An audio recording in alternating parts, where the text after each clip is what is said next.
Lab number 8 is entitled Crossing Detectors. Comparators are high-speed switching circuits which compare two inputs and produce an output that's either high or low. One advantage of a comparator over a transistor as a switch is that the comparator draws a very small drive current. In this lab, we're going to test and measure some of the parameters of crossing detectors and then crossing detectors with hysteresis. You'll also be asked to design a detector that can work properly in a noisy environment. In Chapter 6 of our class notes, we did talk about the idea of an inverting and non-inverting crossing detector.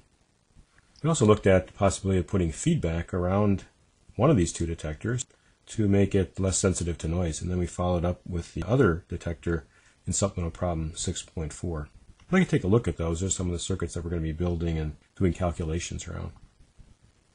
In this lab, we're going to need to have a plus and minus power supply, but also a reference voltage that we can vary. Since we only have two power supplies in lab, let's play a little trick here. Let's take the three-terminal power supply that we have, set that voltage, say, to 20 volts.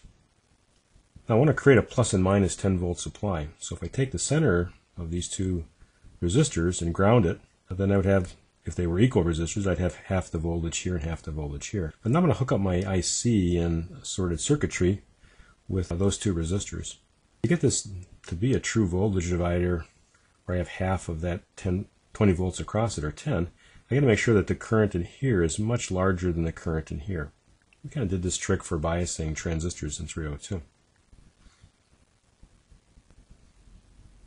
If we have 10 volts across the resistor and we have a quarter watt resistor, we're looking at something that needs to be bigger than 400 ohms, otherwise we'll destroy the resistor. Let's make something a little bit bigger.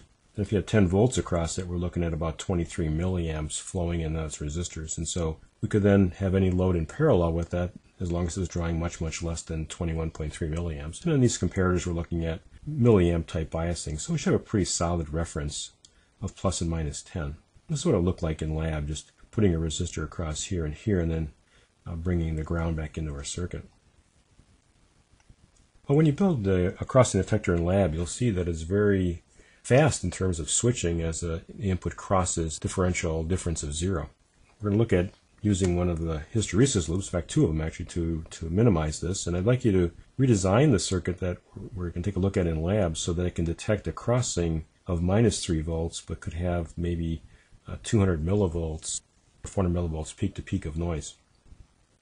You may have to make some engineering decisions in picking your values of your components. We'd like you again not to use series and parallel combinations, but just the standard components that we have. Before you come to lab, meet with your lab partner and simulate the circuits in figures 3, 4, and 5. These are a crossing detector and 2 with hysteresis. Use a triangle wave, 1 kilohertz as an input, and just a reference voltage of 2. And print the input and the output as a function of time, and then also as a function of each other. You get some of the pictures that we had in some of our class notes.